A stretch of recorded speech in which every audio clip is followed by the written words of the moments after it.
Tex Encomendas. Precisa enviar uma encomenda para qualquer um desses 7 estados? Consulte a Tex Encomendas. Sua encomenda vai de ônibus que tem horário a cumprir e sua encomenda também. Com a Tex Encomendas, você sabe a hora que vai chegar. Tex Encomendas. Ligue 44-3221-1111. Com Tex é rapidinho, rapidinho.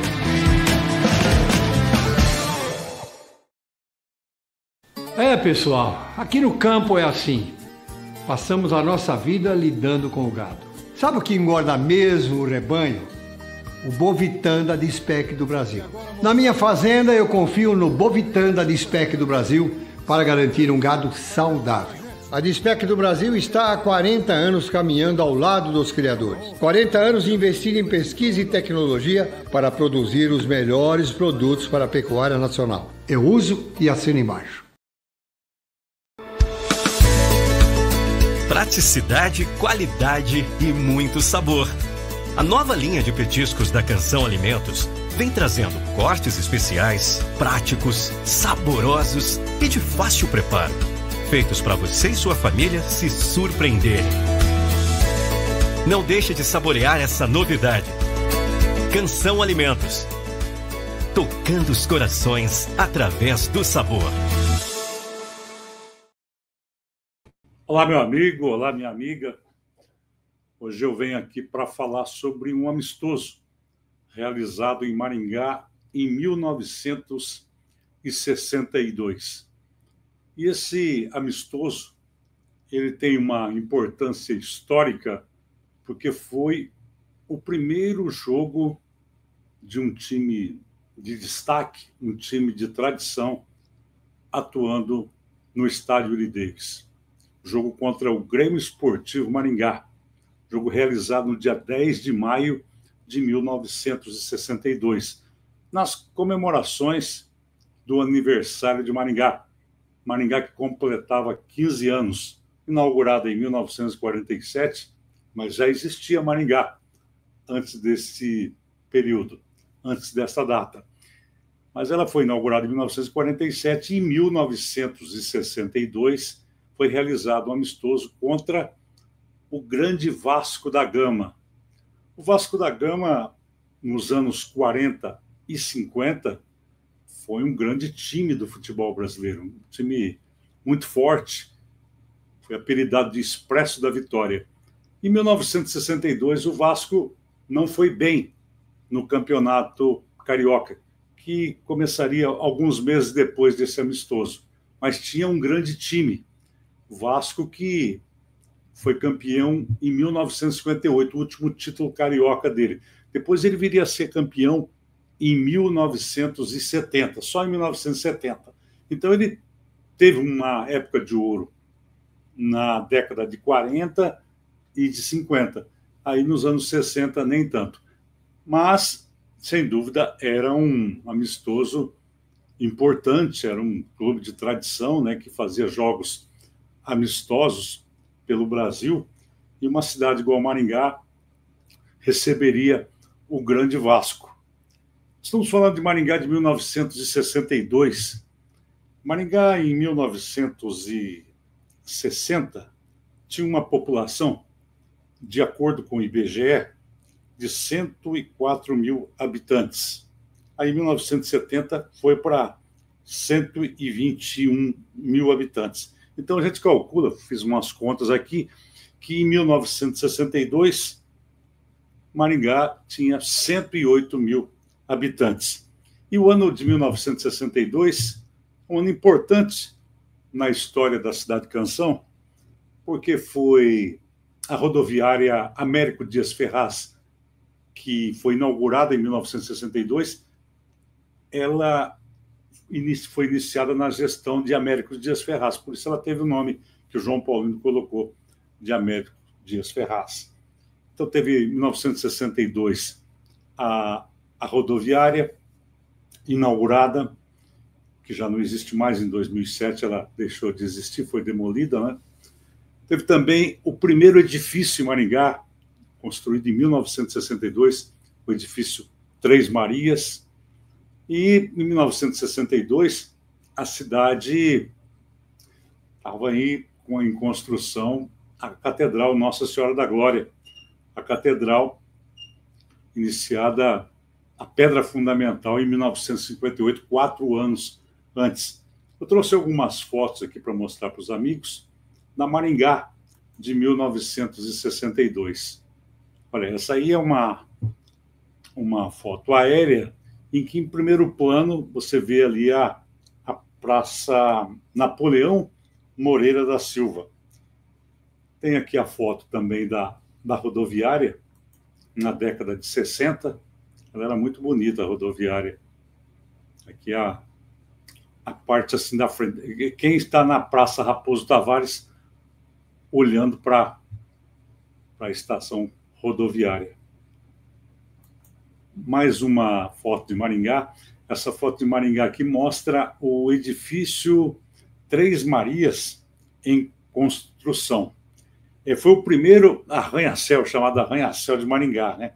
Ele foi construído entre os anos de 1962 e 1965. E quem idealizou esse edifício foi o engenheiro Hélio Moreira. E por que Três Marias? É uma homenagem que ele fez para as suas 3 filhas, Maria da Graça, Maria Cecília e Maria Beatriz. Agora eu vou trazer para vocês aqui uma foto do Dom Jaime Luiz Coelho. Dom Jaime, que faleceu em 2013. Dom Jaime é de 1916. Faleceu com 97 anos, é isso? 97 anos.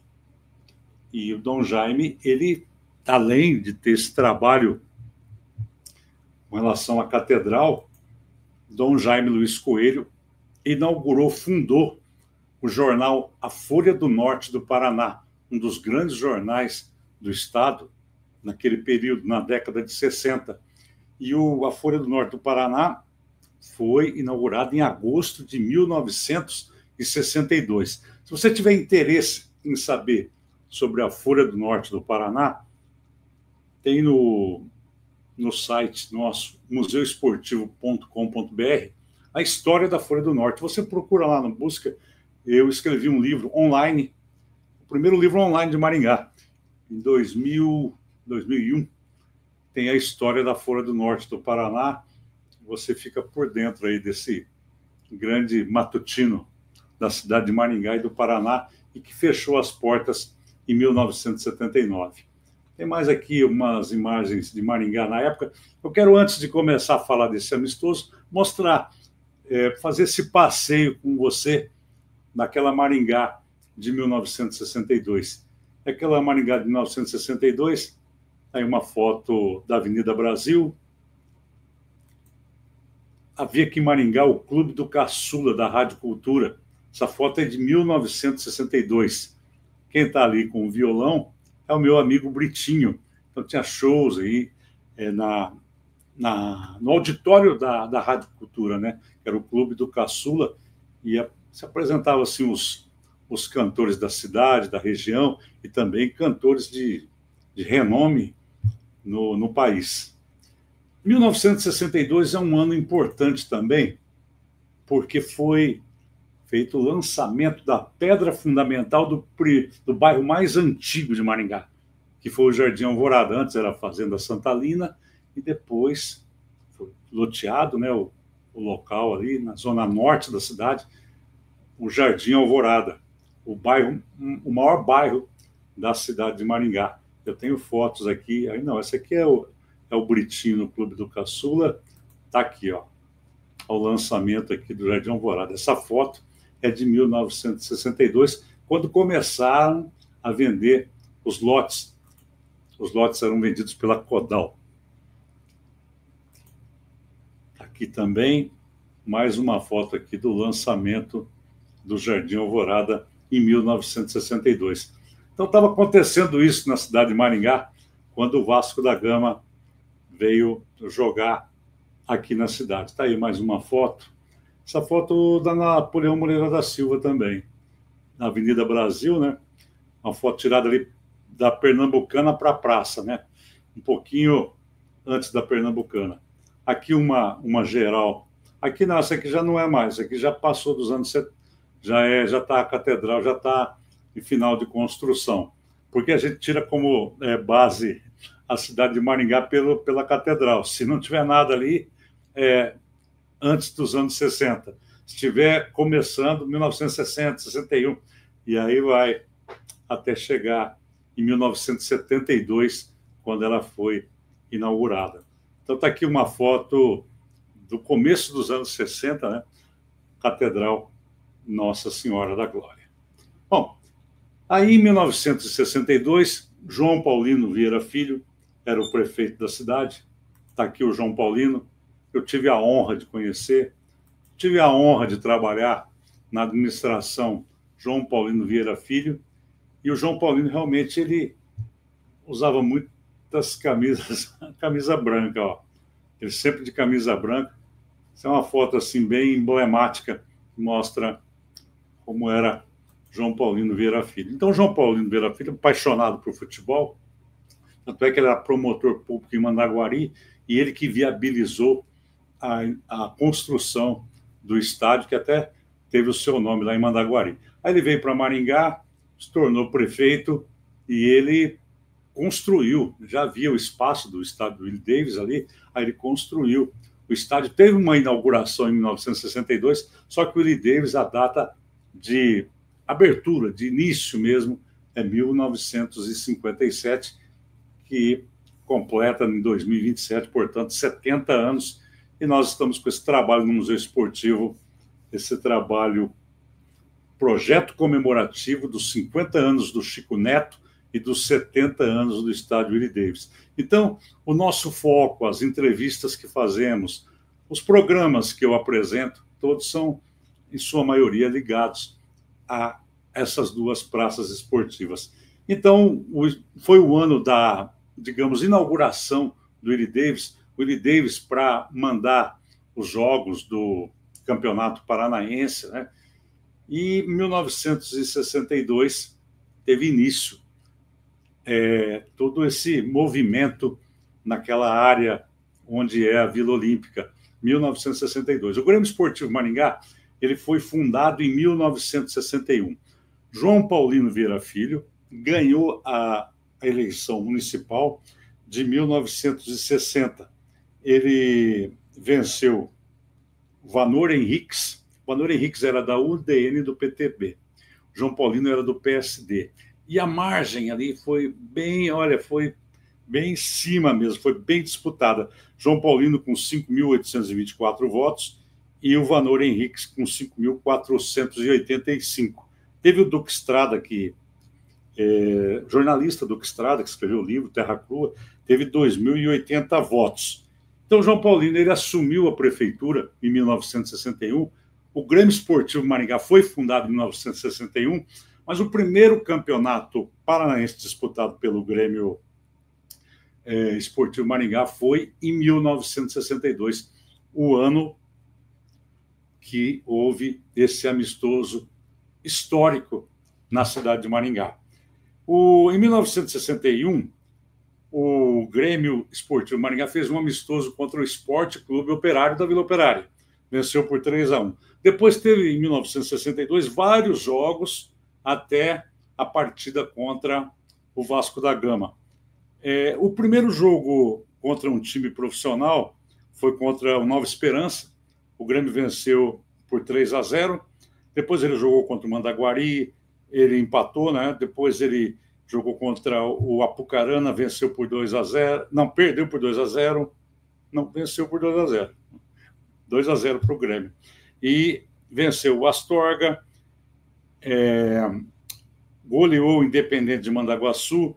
Aí teve o jogo no estádio Willie Davis, porque até então não estava jogando no estádio Willie Davis. Aí quando foi jogar no estádio Willie Davis, quando fala assim, no dia da inauguração do estádio, o Grêmio foi derrotado pelo Comercial de Cornélio Procópio por 1-0. Nós temos até fotos antigas aí da família Luca, né, que doou para a gente, fotos originais mesmo. A família Luca que tem o seu Everaldo Luca, que era o goleiro do Grêmio Esportivo Maringá.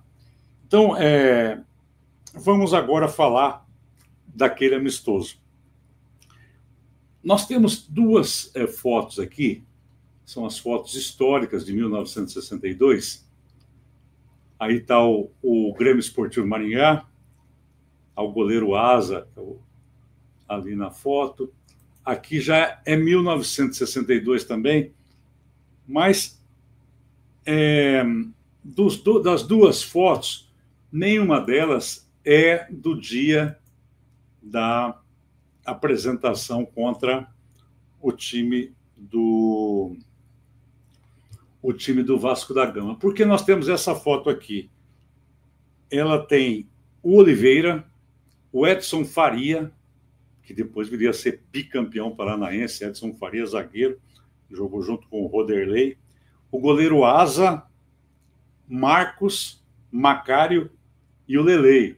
O Lelei, que eu tive a honra de conhecer, o Lelei do bar, o saudoso Lelei.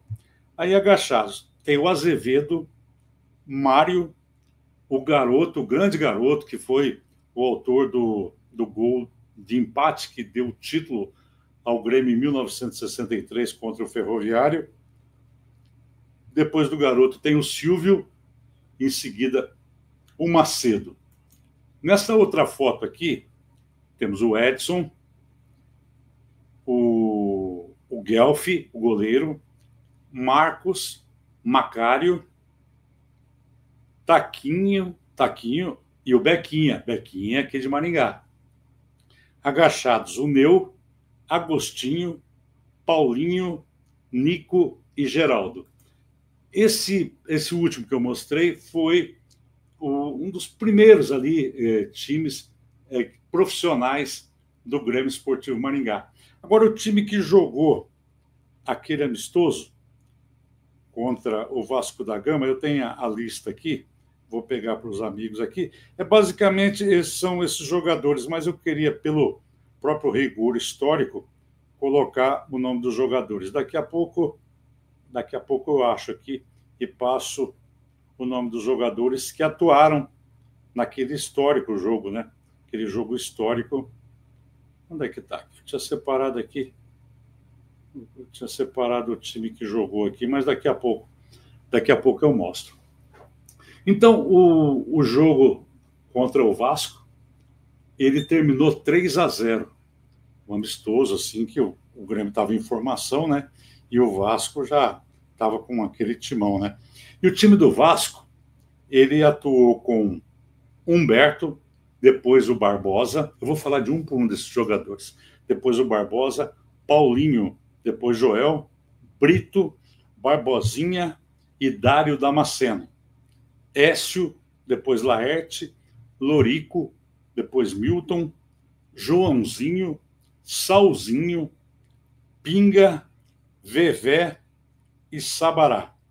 O técnico era Jorge Vieira. Jorge Vieira, que depois se consagraria como treinador. Antes ele já havia sido treinador do América, campeão em 1960. Eu vou trazer as informações todas com os nomes dos jogadores, tenho fotos deles aqui. Mas eu queria falar também do treinador do Grêmio Esportivo Maringá. O treinador do Grêmio Esportivo Maringá, eu fui pesquisar, o nome dele está aqui, ó. Esteban Sanguinetti. Esteban Sanguinetti, uruguaio, ele já falecido, ele foi lateral esquerdo do Grêmio de Porto Alegre, depois de 1943 a 1947. Depois ele veio para o Paraná, ele jogou no Atlético Paranaense, no Coritiba e no antigo, que chamava Palestra Itália, encerrando a carreira dele em 1956. Depois ele se tornou treinador. Essa foto aqui eu consegui, do jornal Zero Hora, de 1976, quando ele treinou o time do Santa Rosa. Então o Sanguinetti ele ficou em 62, aí ele foi substituído em 63. Agora mostrando aqui para os amigos o treinador Jorge Vieira. O Jorge Vieira, treinador do Vasco, e eu busquei também o Jorge Vieira. Aqui ele está treinando o goleiro Humberto Torgado, goleiro do Vasco da Gama. Aqui o Jorge Vieira numa preleção aos jogadores vascaínos em 1962. O Jorge Vieira, ele tem uma carreira brilhante. Ele faleceu em 2012, ele nasceu em 1934, tem uma carreira brilhante. Ele foi campeão pelo América em 1960. Aí eu fui fazer as contas, em 1960, ele tinha 25 para 26 anos quando ele foi campeão com o América. E o América enfrentou os grandes clubes cariocas ali e conseguiu esse título memorável, né, na história do clube com o jovem treinador Jorge Vieira. Jorge Vieira, ele foi campeão pelo Corinthians em 79 e 83, foi também pelo Coritiba em 70 e 80, 76 e 86, e ele assumiu o Vasco da Gama no dia 15 de março daquele ano de 1962, em substituição ao grande Paulo Amaral.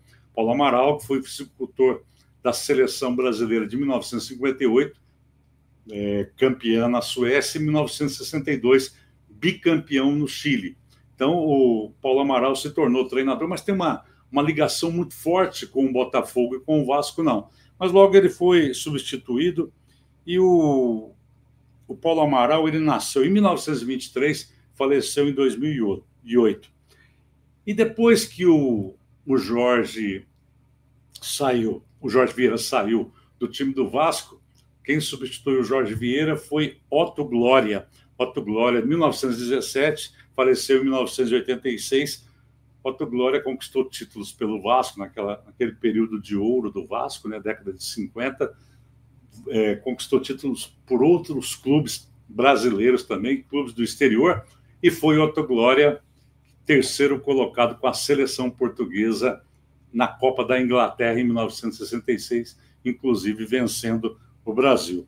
Então, como é legal você buscar informações históricas que uma puxa a outra, né, de um jogador, de um treinador, de uma diretoria, de um local, um árbitro. Então, tudo isso é bacana porque as histórias elas vão, assim, eu diria, entrelaçando. Naquele jogo, quem apitou foi Valdemar Meireles. Eu falei, mas quem é Valdemar Meireles? Aí fui pesquisar. O Valdemar Meireles era um árbitro do Rio de Janeiro. Ele foi contratado para apitar esse amistoso no estádio Willie Davis. E um fato curioso com relação ao Valdemar Meireles, que apitava grandes jogos do futebol carioca, né, na década de 60, do Campeonato Carioca, ele foi um dos auxiliares, um dos bandeirinhas, num Fla-Flu realizado um Fla-Flu que aconteceu em 1963. 1963, 0-0, Maracanã, calcula-se 177 mil torcedores, mas muita gente fala que chegou a 200 mil. Foi o maior público da história do futebol mundial. Agora, há controvérsias em relação aos jogos que o Brasil fazia também na Copa de 50, a seleção brasileira, notadamente aquele jogo contra o Uruguai, quando o Brasil perdeu o título mundial para o Uruguai por 2-1, e calcula-se 200 mil pessoas no Maracanã. Independente disso, é histórico, né? 177 mil numa decisão de um campeonato estadual. Nunca mais vai acontecer, até porque as dimensões do Maracanã já não são as mesmas, né? Não tem mais estádios assim tão grandiosos, mas só para lembrar de Valdemar Meireles, quem foi o Valdemar Meireles. Agora eu vou passar aqui os jogadores que atuaram, do Vasco da Gama, que atuaram naquela partida. Os jogadores do Grêmio Esportivo Maringá, a gente está sempre falando deles aqui, então a gente hoje vai falar sobre os jogadores que atuaram naquele amistoso em Maringá. Nós temos muitos programas ainda para falar do Willie Davis, dos jogos, e hoje a gente vai destinar para o Vasco da Gama. Eu organizei aqui os jogadores pela posição, para eu não me complicar na hora de passar para os amigos aqui. E o primeiro que eu venho aqui é falar do Humberto. Jogadores, está aqui, Humberto Torgado de Oliveira. Ele, vascaíno, né, entre 1950... Ele atuou no Vasco entre 1959 e 1965. Ele nasceu em 1935, no Rio de Janeiro, e faleceu em 2024. Ele começou a carreira dele como flamenguista, depois ele passou pelo Bom Sucesso, pelo Palmeiras, Fluminense, São Cristóvão. E o Humberto, o que tem de interessante na vida dele, além do fato de ter jogado no Vasco da Gama e ter sido um grande goleiro, que revezava com o Ita, outro grande goleiro também, a família do Ita eu fiquei conhecendo em função do Museu Esportivo de Maringá, em função do Facebook, eu acabei trocando correspondências com a família do Ita, o Ita que está vivo e mora no Rio de Janeiro.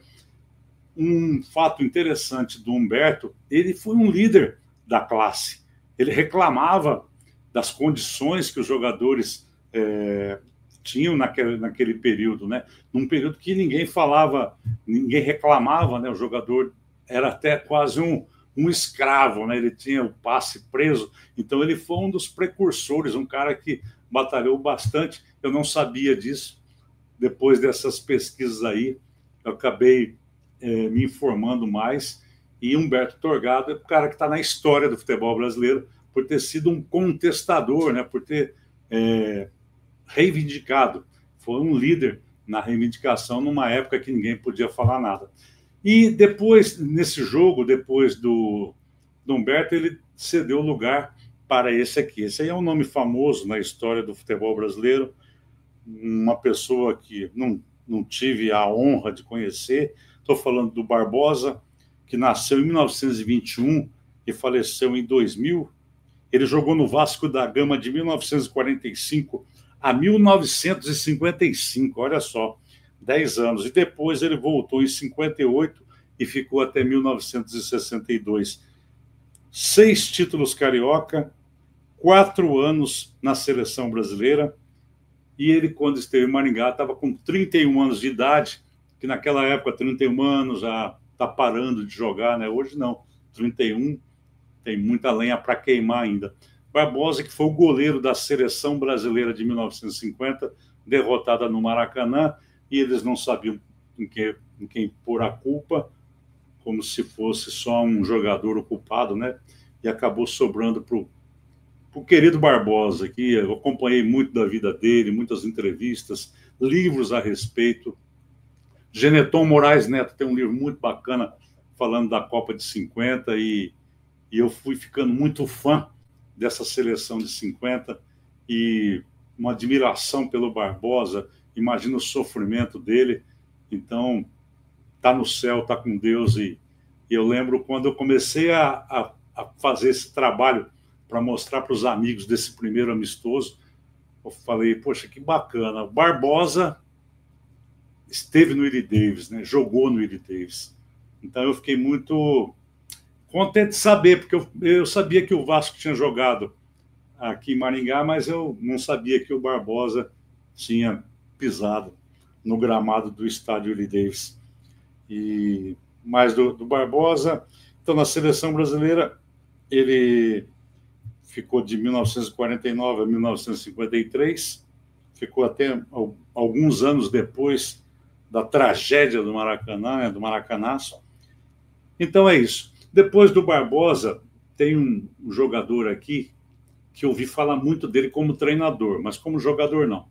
É o Paulinho de Almeida, que nasceu em 1932, gaúcho, e faleceu em 2007.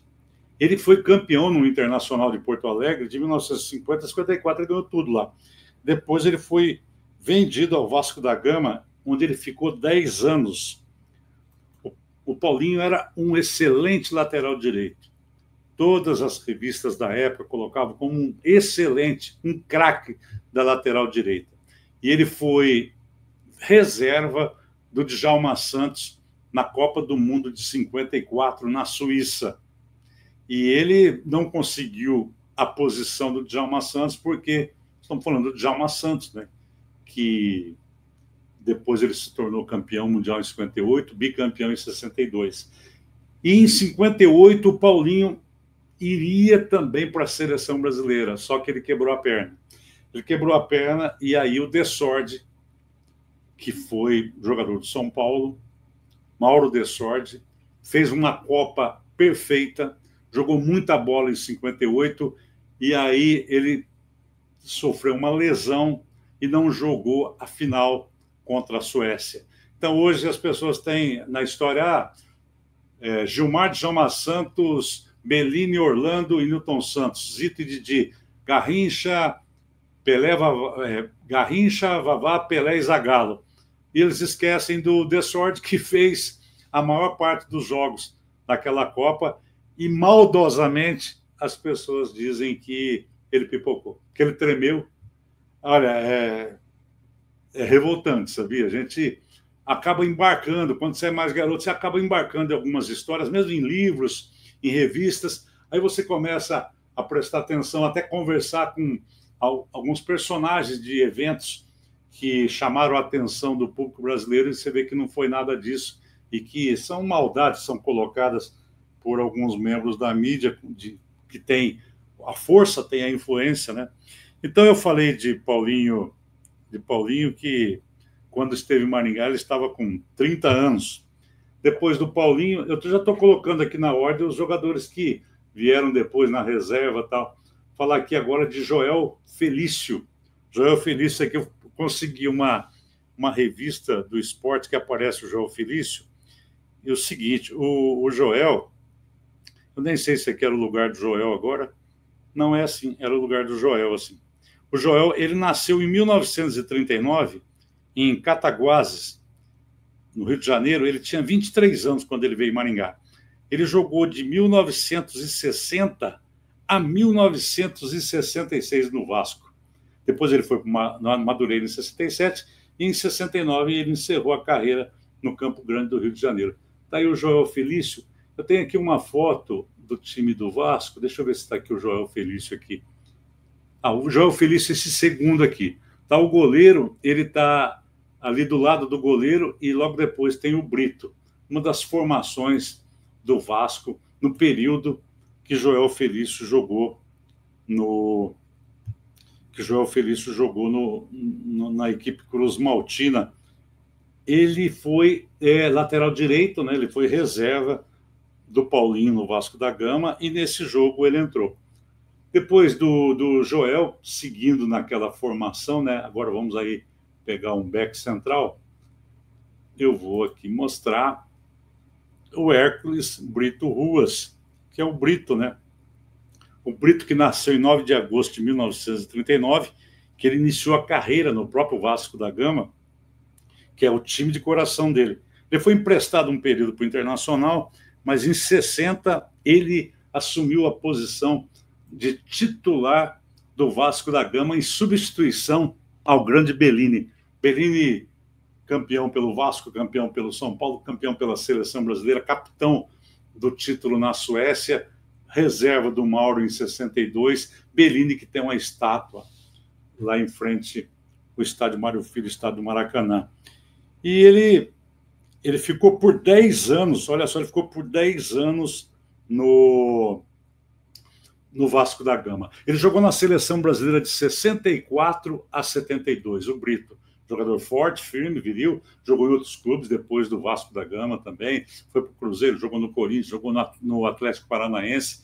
O Brito mora no Rio de Janeiro e foi jogador da seleção brasileira de 64. 72, ganhou a minicopa em 72, mas o maior título, sem dúvida, o tricampeonato mundial, titularíssimo daquela seleção brasileira, comandada por Mário Jorge Lobo Zagallo, que tinha Félix Carlos Alberto, Brito Piazza e Everaldo, Clodoaldo Gerson, Jairzinho, Tostão, Pelé e Rivelino, e que tinha também o Ado, tinha o Leão, Zé Maria, Fontana, Baldock, Joel Camargo, Marco Antônio, e tinha aquela galera que jogava no meio-campo, no ataque, que tinha o Edu na ponta esquerda, tinha o Dadá Maravilha, Roberto Miranda, que jogava de ponta, que jogava de atacante também, e estou esquecendo alguns nomes também.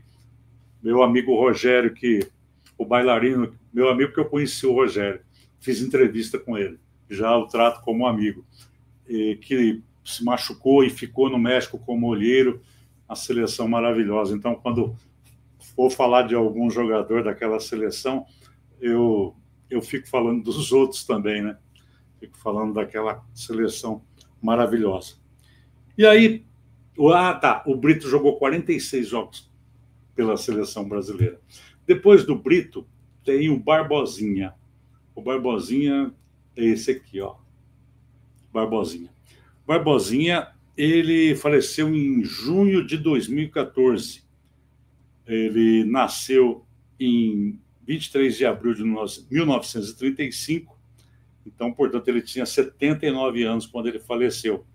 Era zagueiro do Vasco. Ele jogou no Vasco. O pessoal jogava muito tempo no clube, né? Ficava muito tempo no clube. Muito bacana isso, ó. 1957 a 1965. Ele disputou 250 jogos, marcando 4 gols. Conquistou o torneio Rio São Paulo em 58, o Pentagonal do México em 63. Então, outros títulos também. Importante falar do Barbosinha. Em 62, ele foi um dos 41 pré-selecionados para a Copa do Mundo do Chile e chegou a realizar treinamentos em Campos do Jordão, em São Paulo, mas acabou ficando fora da lista final, a lista de 1962. Era um grande jogador, o Barbosinha também, muitos comentários a respeito do Barbosinha. Depois do Barbosinha, nós vamos aqui com o Dário.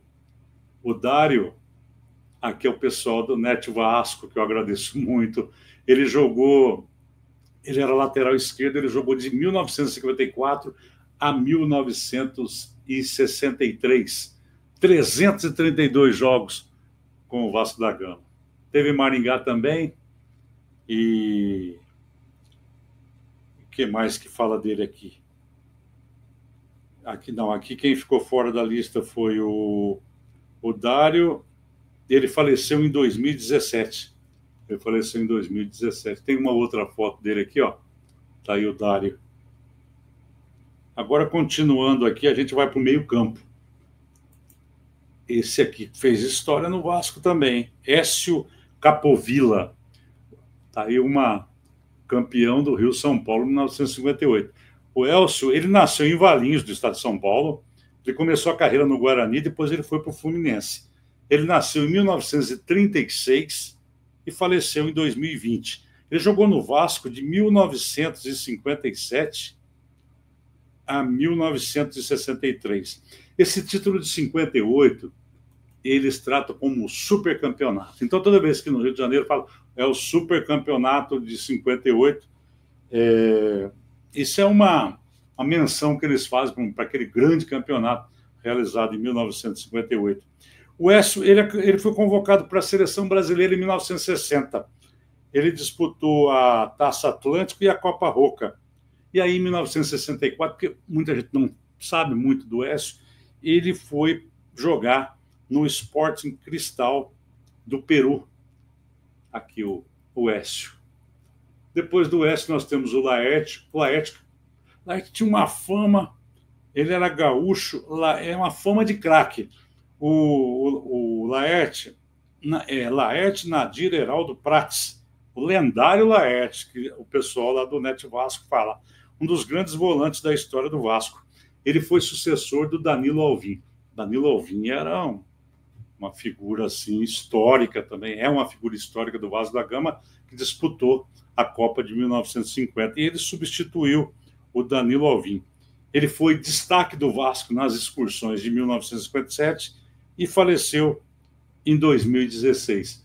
O Laerte também esteve em Maringá. Médio volante, 308 jogos pelo Vasco, goleador. Ele participou daquele jogo histórico. Nunca o Barcelona levou de 7 de um time sul-americano e o Vasco foi e aplicou 7-2. E o Laerte fez 3 gols naquele jogo. Um outro jogador aqui muito famoso também do futebol paulista, ele saiu do Vasco. Na verdade, é o Lorico. O nome dele é João Farias Filho. Ele nasceu em 10 de dezembro de 1940 e nasceu em Santos em 1940 e faleceu em Santos também no dia 20 de dezembro de 2010. Ele era volante. Ele jogou na Portuguesa. Ele jogou na Portuguesa Santista, em 1959. Depois ele foi para o Vasco da Gama. Ele ficou 6 anos, o Lourico ficou 6 anos no Vasco. Depois disso, ele voltou para o futebol paulista, jogou na Portuguesa de Desportos até 1972. Jogou no Noroeste de Bauru e, aos 36 anos de idade, ele foi jogar no Botafogo de Ribeirão Preto. E num período que ele estava já encerrando a carreira, e quem estava iniciando a carreira, a brilhante carreira, era o doutor Sócrates. E o doutor Sócrates sempre falava que Lourico foi uma referência para ele, pelo conhecimento, pela experiência. Sócrates aprendeu muito com ele. Está aí a história de Lourico. Lourico, que fez seu nome no Vasco, que esteve aqui também. Quantos anos ele tinha o Lourico aqui? Vamos ver. O Lourico nasceu em 1940. Em 62, ele tinha 22 anos quando ele jogou aqui contra o Grêmio Esportivo. Continuando aqui, o ponta-direita. Ponta-direita, Joãozinho. Joãozinho foi ponta-direita do Vasco. Deixa eu ver o ano. Ele jogou de 1959 a 1965. Nascido em 1939, ele faleceu em 2022. Ele é de Barra Mansa, no Rio de Janeiro. Ponta-direita de velocidade e habilidade. Ele fez parte, né, dos grandes times do Vasco da Gama nesse período aí de 1959 a 1965. Agora, aqui é um centroavante de respeito, hein? Aqui é o Salzinho do Vasco da Gama. Esse jogador aqui, aí uma foto dele na revista, ele está aí. Aqui não é a revista do Kik, é a revista do esporte, né? A revista do esporte é o Kik, tem um blog, e é assim, o Kik da Bola, blogspot.com.br, é do Kik. E esse Salzinho, ele foi artilheiro do Campeonato Carioca de 1962. Campeonato de 1962, quando o Vasco jogou em Maringá, o campeão foi o Botafogo. O Vasco terminou 4 pontos atrás do Botafogo. E o Salzinho foi o artilheiro do campeonato com 18 gols. E naquele ano, ele fez 34 gols pelo time do Vasco. Era uma máquina de fazer gols e foi lembrado até para a seleção brasileira. Quer ver? Saul Santos Silva, conhecido como Salzinho, ele é gaúcho de Bagé, nasceu em 1937. Ele faleceu em 2023 em Florianópolis. Ele começou a carreira no Juvenil do Bagé, depois jogou no Guarani de Bagé, e aí, em 1961, ele foi vendido ao Vasco. Ele chegou, então, 1 ano antes da apresentação aqui em Maringá. Ele foi vendido ao Vasco, na época, uma grana muito alta, e a estreia dele ocorreu no torneio Rio-São Paulo contra o Santos, e, como eu disse, foi artilheiro do Campeonato Carioca, com 18 gols, e uma distensão na virilha o impediu de repente, de jogar a Copa do Mundo de 62. Ele não foi relacionado para a Copa do Mundo de 62. Estava lá o Amarildo Possesso, que substituiu muito bem o Pelé, e também estava o Coutinho. Então, a seleção brasileira realmente estava bem servida. Ele fez 2 jogos pela seleção brasileira, mas isso em 1966. E ele era advogado na cidade natal dele, na cidade de Bagé. Deixa eu buscar aqui sobre... Eu queria falar sobre o Vasco da Gama, que naquele ano de 62, além das informações sobre o Campeonato Carioca, eu tenho também que no dia 15 de maio de 62, o Vasco venceu a Portuguesa de Desportos por 2-1. Ou seja, 5 dias depois de jogar contra o Grêmio Maringá, Grêmio Esportivo Maringá, e vencer por 3-0, jogou e disputou um troféu chamado Troféu Mãe Pátria. Os gols vascaínos foram marcados por Sabará e Pinga. É uma referência a Portugal, né? Que são 2 times de fundado por lusitanos, né? Então teve esse torneio Mãe Pátria, torneio que foi realizado no dia 15 de maio de 1962. Continuando aqui, eu vou falar agora do Pinga. O Pinga, pelo que eu vejo aqui, é esse aqui, ó. É o craque do time. Foi o craque do time do Vasco da Gama. Inclusive, ele até fez os gols. Deixa eu pegar a ficha técnica aqui, que eu não passei. Os gols foram marcados. Olha só. Os 3 gols do Vasco marcados no primeiro tempo por Lorico e pelo Pinga. O Pinga marcou aos 24 e aos 45 minutos do primeiro tempo. Era um emérito goleador e a história dele é muito bonita, é uma história maravilhosa, tudo que ele realizou. Ele era um ídolo no Vasco da Gama. Deixa eu buscar aqui o Pinga. Ele é pai do Ziza. O pai do Ziza. Porque o nome do Pinga é José Lázaro Robles. E o nome do filho dele é José Lázaro Robles Júnior.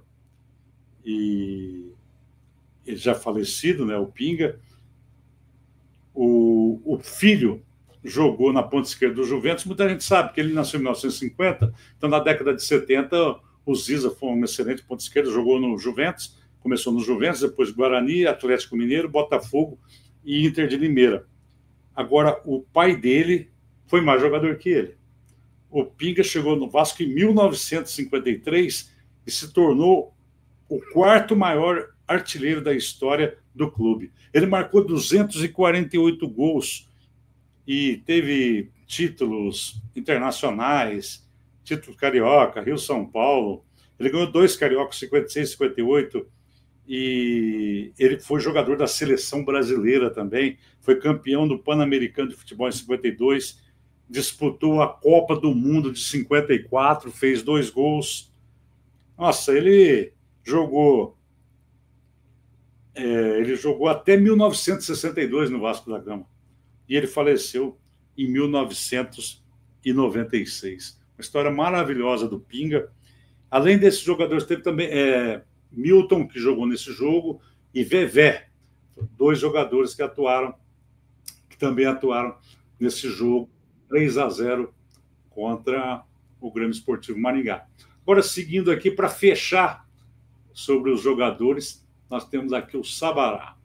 O Sabará tem uma história também maravilhosa, baita jogador, ponta direita de qualidade. Sabará atuou pela seleção, só para começar, ele atuou pela seleção brasileira entre os anos 55 e 60. O Sabará está na ponta direita aí, ó, lá em cima de Djalma Santos, Dessordi, olha só o timão. Olha só o timão, Dessordi, Nilton Santos, Gilmar, Zósimo. Então está aí o Sabará. Ele não foi para a Copa do Mundo, mas jogou na seleção durante um período de 5 anos. Está aí o Sabará, está ele aí de novo. Tem várias fotos do Sabará. Agora aqui, deixa eu ler para vocês aqui, que eu fui pegando informações aqui. Ele começou na Ponte Preta. Ponta direita de qualidade, atuou pela seleção. Foram 11 jogos, com 8 vitórias, 1 empate e 2 derrotas. Ele defendeu o Vasco de 52 a 64. Conquistou 3 títulos cariocas e um torneio Rio-São Paulo. Ele atuou 576 partidas pelo Vasco. Uma coisa impressionante. Ele está atrás apenas do Roberto Dinamite, com 1.108. E aí também é brincadeira, Roberto Dinamite, 1.108 jogos. É o maior artilheiro, o maior ídolo do clube. E Carlos Germano, goleiro Carlos Germano, 632. Então o Sabará está em terceiro. Ele foi convocado para a seleção pelo Flávio Costa, tal, em 1952, é isso? Aos 24 anos, quando tinha 24 anos. E ele começou na Ponte Preta. Está aí o Sabará. Falei de todos os jogadores daquele amistoso. Está aí uma das formações do Vasco da Gama. a maioria jogou em Maringá desse pessoal aí. Aí está o time do Vasco da Gama de 62. Praticamente, olha, Humberto esteve em Maringá, Paulinho de Almeida, Brito, Nivaldo não, Barbosinha e Dário. Agachados ali, o Sabará, Vevé, Salzinho, Lorico e da Silva. Timão do Vasco da Gama, que atuou aqui em Maringá. Deixa eu ver mais aqui algumas informações. Não posso deixar de passar todas as informações de tudo que eu pesquisei aqui. Mas é isso. Então é isso. Eu falei hoje sobre esse amistoso, o amistoso contra uma equipe tradicional, né? Uma equipe representativa do futebol brasileiro, que é a primeira equipe representativa do futebol brasileiro, de grande tradição, que atuou no amistoso aqui, foi o Vasco da Gama, em 1962. Então, eu estou indo. Valeu. Espero que você tenha gostado. Se você tiver algumas sugestões, você me manda. E aí a gente vai falando das histórias do futebol de Maringá, falando do Willie Davis, falando do Chico Neto também. Até a próxima.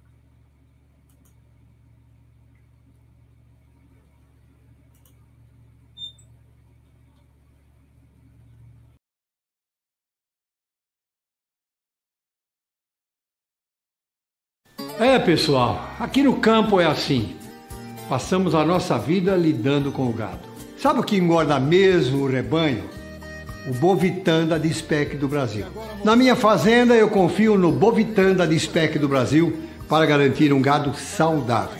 A Dispec do Brasil está há 40 anos caminhando ao lado dos criadores. 40 anos investindo em pesquisa e tecnologia para produzir os melhores produtos para a pecuária nacional. Eu uso e assino embaixo. Praticidade, qualidade e muito sabor. A nova linha de petiscos da Canção Alimentos vem trazendo cortes especiais, práticos, saborosos e de fácil preparo, feitos para você e sua família se surpreenderem. Não deixe de saborear essa novidade. Canção Alimentos, tocando os corações através do sabor. Tex Encomendas. Precisa enviar uma encomenda para qualquer um desses 7 estados? Consulte a Tex Encomendas. Sua encomenda vai de ônibus que tem horário a cumprir e sua encomenda também. Com a Tex Encomendas, você sabe a hora que vai chegar. Tex Encomendas. Ligue 44-3221-1111. Com Tex é rapidinho, rapidinho.